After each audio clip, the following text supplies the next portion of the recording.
TDS rate on e-commerce operators is proposed to be reduced from 1 to 0.1%. Moreover, credit of TCS is proposed to be given in the TDS to be deducted on salary.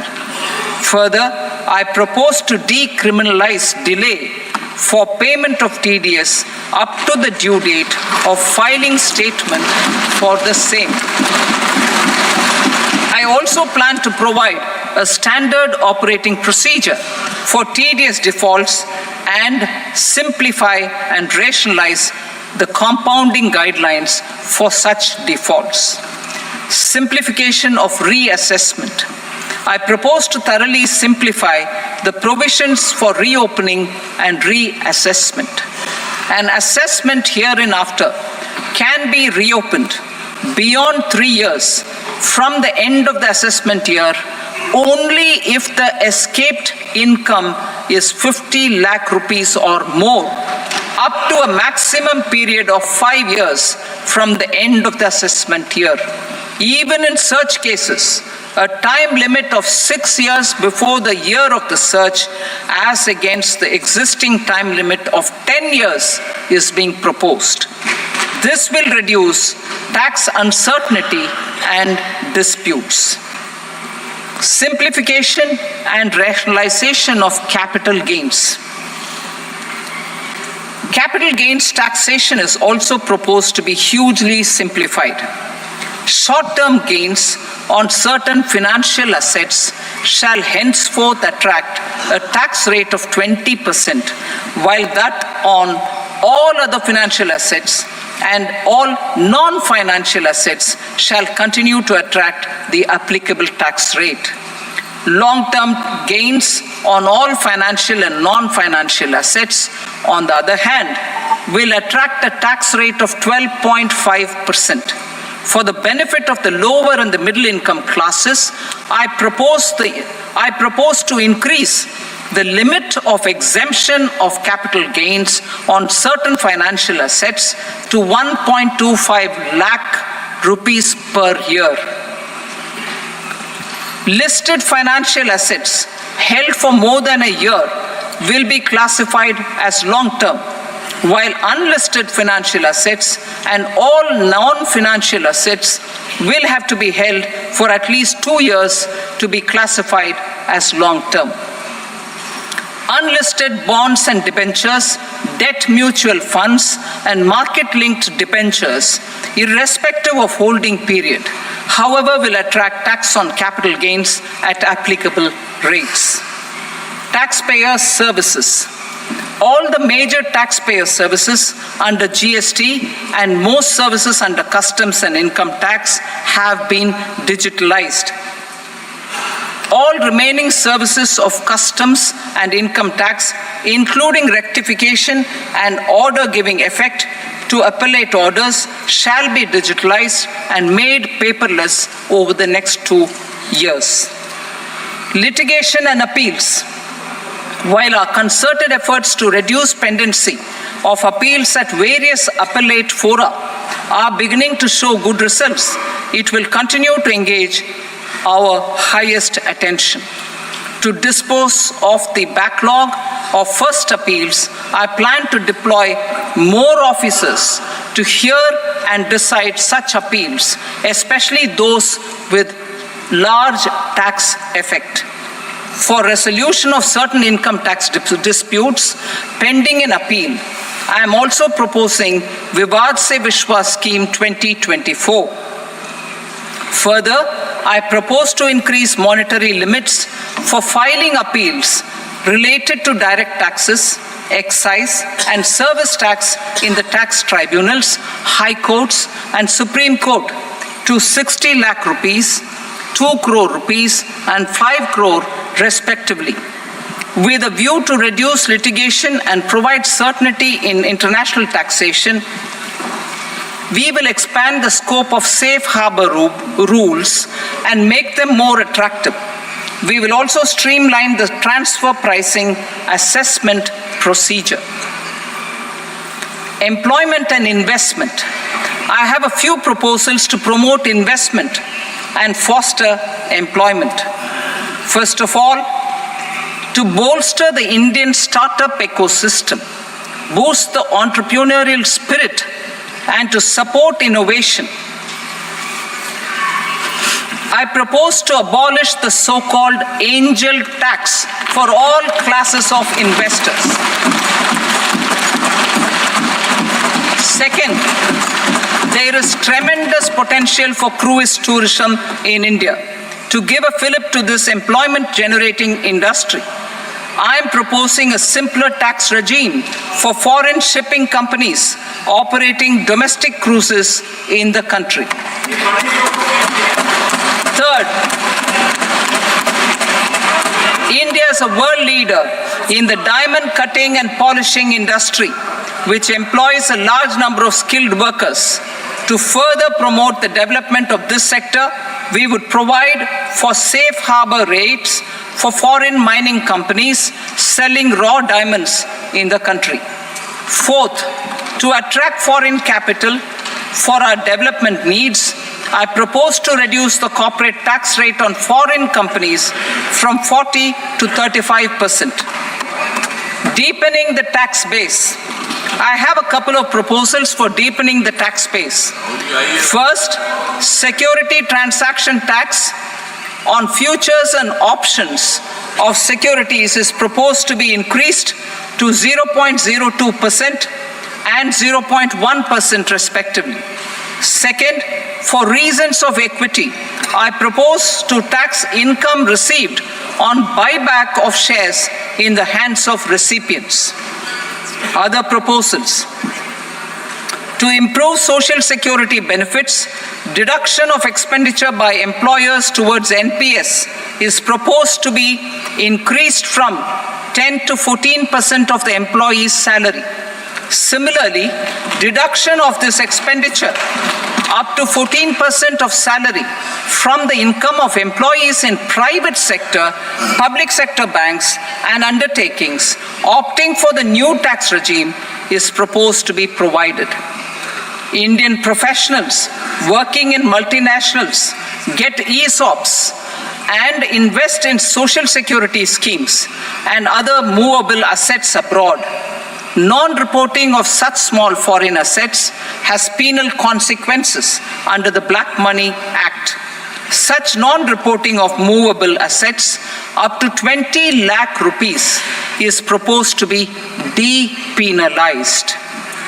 Other major proposals in the finance bill relate to withdrawal of equalization levy of 2%, expansion of tax benefits to certain funds and entities in IFSCs, and immunity from penalty and prosecution to Benamidar on full and true disclosure so as to improve conviction under the Benami Transaction Prohibition Act 1988.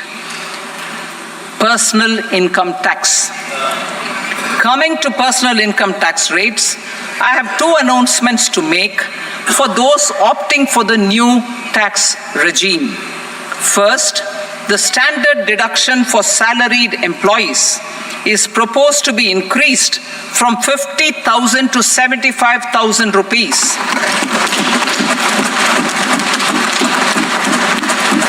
Similarly, deduction on family pension for pensioners is proposed to be enhanced from 15,000 to 25,000 rupees. This will provide relief to about 4 crore salaried individuals and pensioners.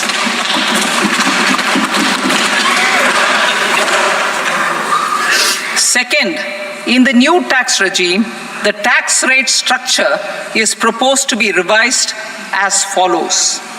0 to 3 lakh rupees, nil. 3 to 7 lakh rupees, 5%. 7 to 10 lakh rupees, 10%. 10 to 12 lakh rupees, 15%.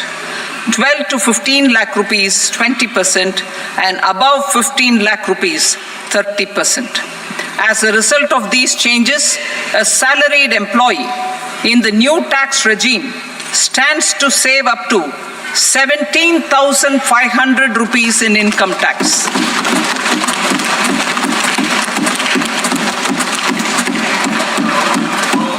Apart from these, I am also making some other changes as given in the annexure.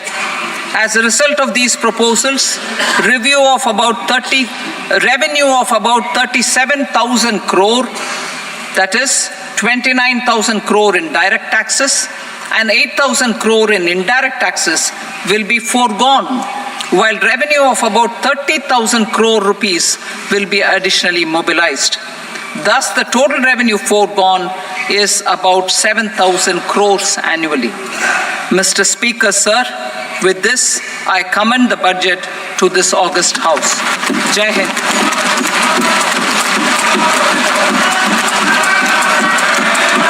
Item number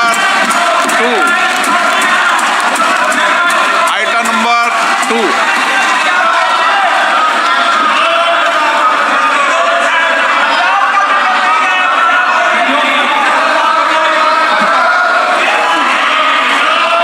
Sir, with your permission, I rise to lay on the table the following statements under Section 3 of the Fiscal Responsibility and Budget Management, FRBM Act 2003, Medium-Term Fiscal Policy cum Fiscal Policy Strategy Statement, and Macroeconomic Framework Statement. Item number 3.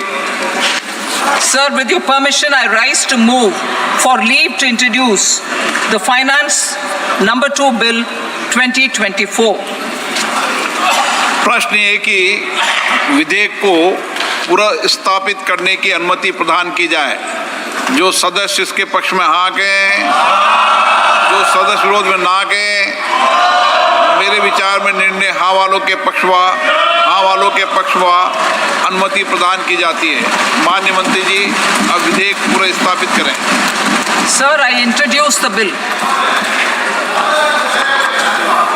Item number 4. The Union Territory of Jammu and Kashmir budget. Sir, I rise to present a statement, Hindi and English versions, of the estimated receipts and expenditure of the Union Territory of Jammu and Kashmir for the year 24-25. सभा की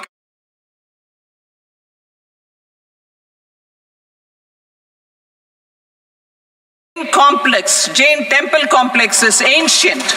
The Saptarishi or the 7 hot springs form a warm water Brahmkund that is sacred. A comprehensive development initiative for Rajgir will be undertaken. Our government will support the development of Nalanda as a tourist center, besides reviving Nalanda University to its glorious stature. That all Indians, regardless of religion, caste, gender, and age, make substantial progress in realizing their life goals and aspirations. Global context. The global economy, while performing better than expected, is still in the grip of policy uncertainties. Elevated asset prices, political uncertainties, and shipping disruptions continue to pose significant downside risks for growth and upside risks to inflation.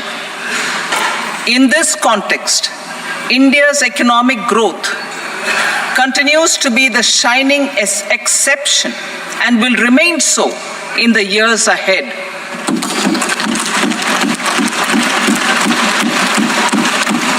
India's inflation continues to be low, stable, and moving towards the 4% target. Core inflation, that is non-food and non-fuel, currently is 3.1%. Steps are being taken to ensure supplies of perishable goods reach markets adequately. Interim budget. As mentioned in the interim budget, we need to focus on 4 major castes, namely the Garib, Mahilaye, Yuva, and Annadata, the poor, women, youth, and the farmer. For Annadata, we announced higher minimum support prices a month ago for all major crops, delivering on the promise of at least a 50% margin over costs. Pradhan Mantri Garib Kalyan Anna Yojana was extended for 5 years, benefiting more than 80 crore people. Administrative actions for approval and implementation of various schemes announced in the interim budget are well underway. The required allocations have been made. Budget theme. Turning attention to the full year and beyond in this budget, we particularly focus on employment, skilling, MSMEs, and the middle class. I'm happy to announce the Prime Minister's package of 5 schemes and initiatives to facilitate employment, skilling, and other opportunities for 4.1 crore youth over a 5-year period, with a central outlay of 2 lakh crore rupees. I will speak about them shortly, while more details may be seen in the annexure. This year, I've made a provision of 1.48 lakh rupees, 1.48 lakh crore rupees for education, employment, and skilling. Budget priorities. The people have given a unique opportunity to our government to take the country on the path of strong development and an all-round prosperity. In the interim budget, we promise to present a detailed roadmap for our pursuit of Vikasit Bharat. In line with the strategy set out in the interim budget, this budget envisages sustained efforts on the following 9 priorities for generating ample opportunities for all. Number 1, productivity and resilience in agriculture. Number 2, employment and skilling. Number 3, inclusive human resource development and social justice. 4, manufacturing and services. 5, urban development. 6, energy security. 7, infrastructure. 8, innovation, research and development. And 9, next generation reforms. Subsequent budgets will build on these and add more priorities and actions. A more detailed formulation will be carried out as part of the economic policy framework, about which I will speak later in this speech. This budget details some of the specific actions to be initiated in the current year towards fulfillment of these priorities, with potential for transformative changes. The budget also covers some of the previously made announcements with intent to strengthen them and step up their implementation for expediting our journey towards the goal of Vikasit Bharat. Priority 1, productivity and resilience in agriculture. Transforming agricultural research.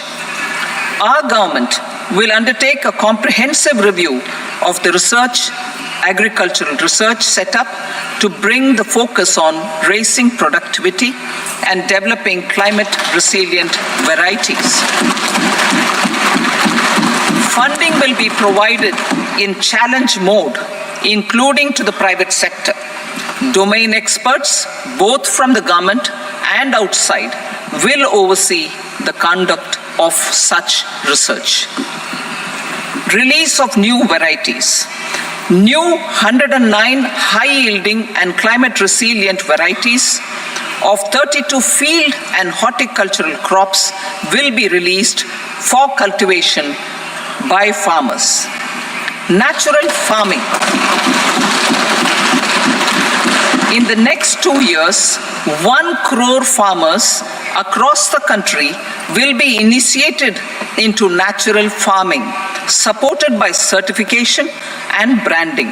Implementation will be through scientific institutions and willing gram panchayats. 10,000 need-based bio-input resource centers will be established. Missions for pulses and oilseeds. For achieving self-sufficiency in pulses and oilseeds, we will strengthen their production, storage, and marketing. As announced in the interim budget, a strategy is being put in place to achieve Atmanirbharta for oilseeds such as mustard, groundnut, sesame, soybean, and sunflower. Vegetable production and supply chains. Large-scale clusters for vegetable production will be developed closer to major consumption centers. We will promote farmer-producer organizations, cooperatives, and startups for vegetable supply chains, including for collection and storage and marketing. Digital public infrastructure for agriculture. Buoyed by the success of the pilot project, our government, in partnership with the states, will facilitate the implementation of the digital public infrastructure in agriculture for coverage of farmers and their lands in 3 years. During this year, digital crop survey for Kharif using the DPI will be taken up in 400 districts. The details of 6 crore farmers and their lands will be brought into the farmer and land registries. Further, the issuance of Jan Samarth-based Kisan credit cards will be enabled in 5 states. Shrimp production and export. Financial support for setting up a network of nucleus breeding centers for shrimp brood stocks will be provided. Financing for shrimp farming, processing, and export will be facilitated through NABARD. National Cooperation Policy. Our government will bring out a national cooperation policy for systematic, orderly, and all-round development of the cooperative sector, fast-tracking growth of rural economy and generation of employment opportunities on a large scale will be the policy goal. This year, I have made a provision of 1.52 lakh crore rupees for agriculture and allied sectors.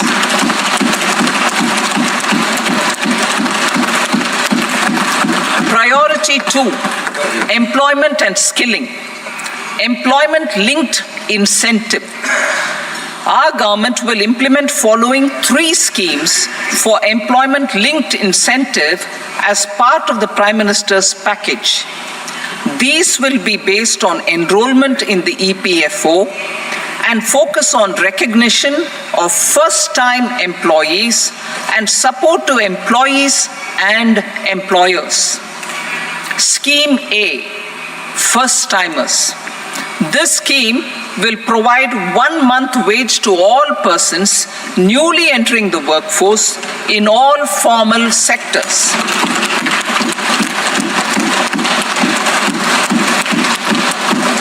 Direct benefit transfer of 1 month's salary in 3 installments to first-time employees as registered in the EPFO will be up to 15,000 rupees.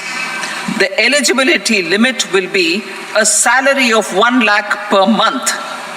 The scheme is expected to benefit 210 lakh youths.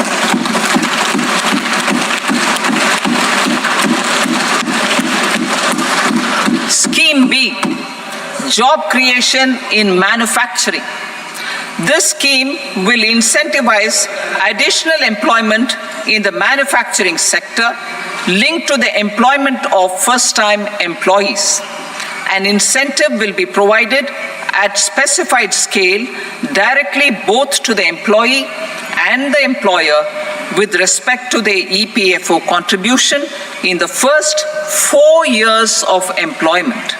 The scheme is expected to benefit 30 lakh youth entering employment and their employers.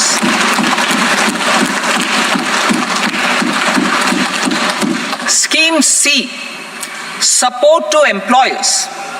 This employer-focused scheme will cover additional employment in all sectors. All additional employment within a salary of 1 lakh rupee per month will be counted. The government will reimburse to employers up to 3,000 rupees per month for 2 years towards the EPFO contribution for each additional employee.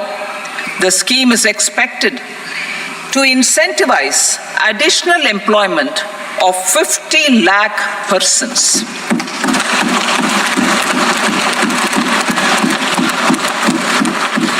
Participation of women in the workforce.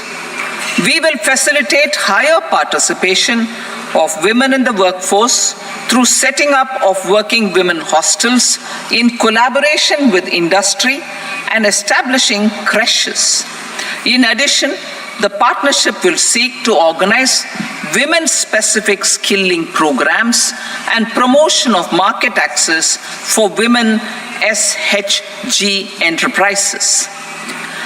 Skilling program.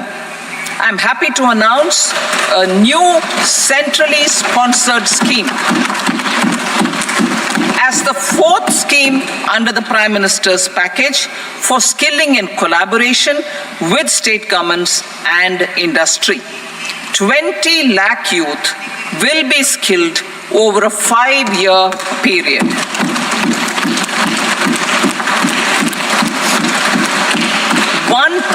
Industrial training institutes will be upgraded in hub and spoke arrangements with outcome orientation.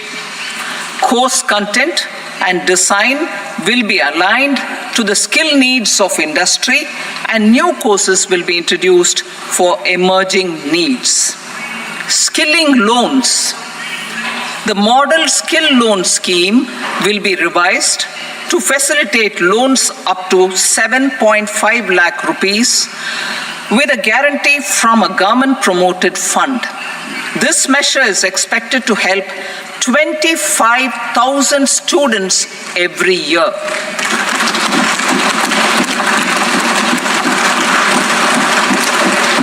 Education loans. For helping our youth who have not been eligible for any benefit under government schemes and policies, I am happy to announce a financial support for loans up to 10 lakh rupees for higher education in domestic institutions.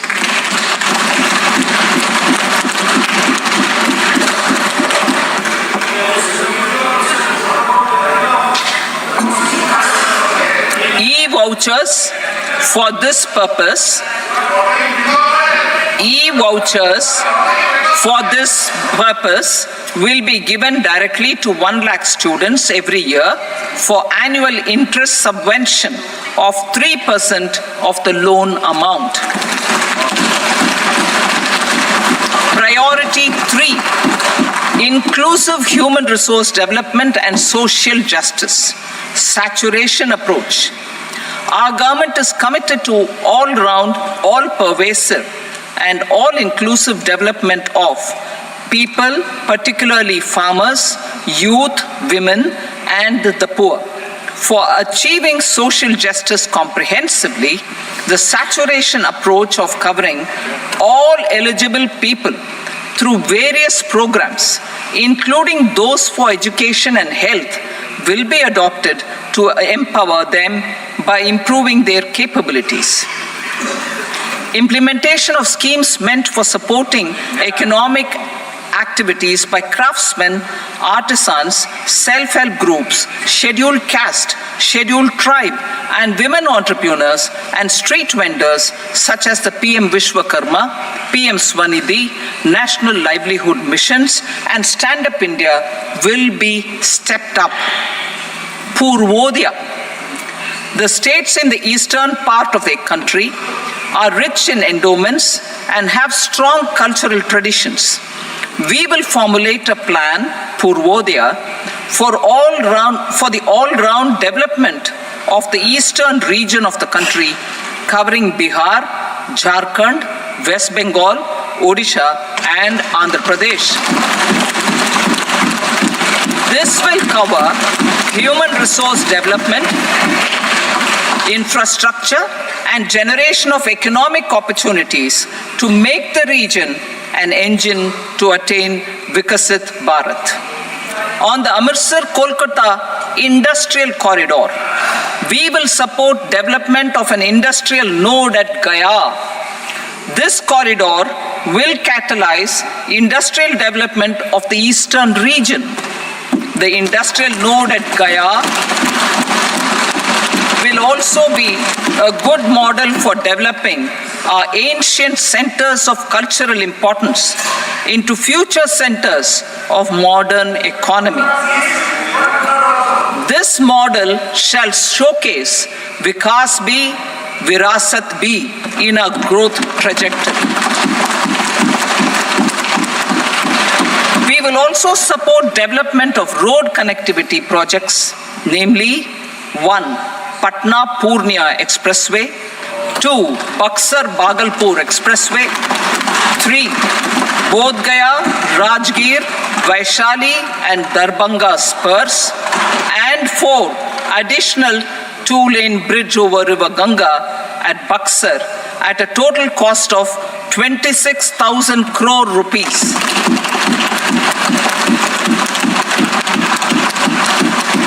Power projects, including setting up of a new 2,400 megawatt power plant at Pir Painti, will be taken up at a cost of 21,400 crore rupees. New airports, medical colleges, and sports infrastructure in Bihar will be constructed. An additional allocation to support capital investments will be provided. The requests of Bihar government for external assistance from multilateral development banks will be expedited.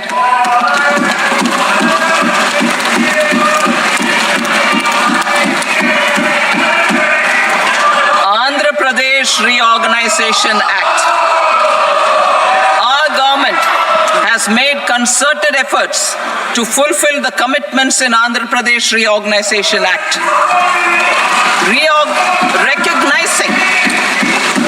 Recognizing the state's need for the capital, recognizing the state's need for a capital, we will facilitate special financial support through multilateral development agencies. In the current financial year, 15,000 crore rupees will be arranged with additional amounts in future years.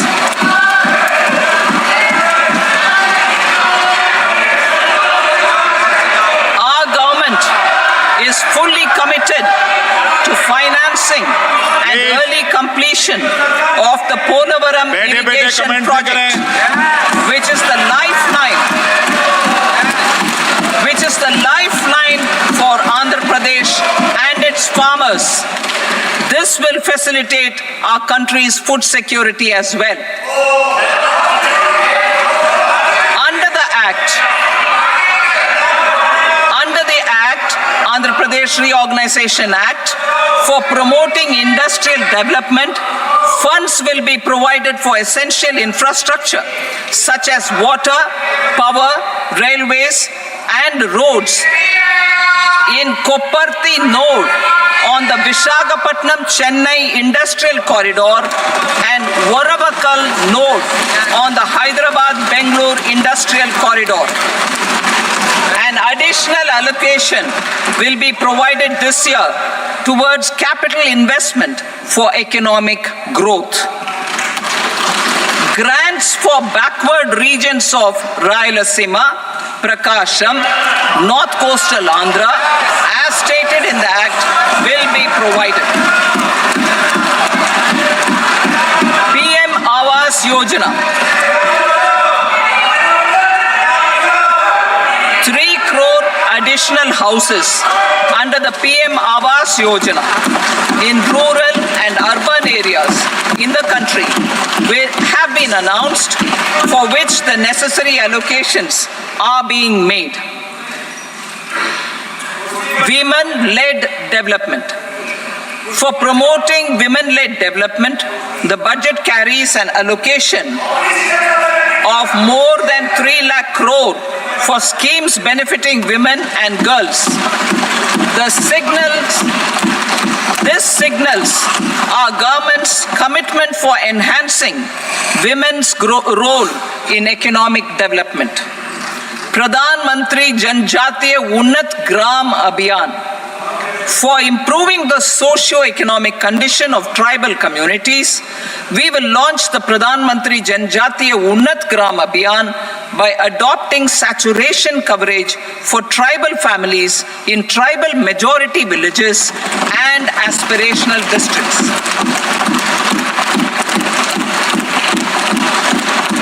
This will cover 63,000 villages, benefiting 5 crore tribal people. Bank branches in northeastern region. More than 100 branches of India Post Payment Bank will be set up in the northeast region to expand the banking services. This year, I have made a provision of 2.66 lakh crore rupees for rural development, including rural infrastructure. Priority 4. Manufacturing and services support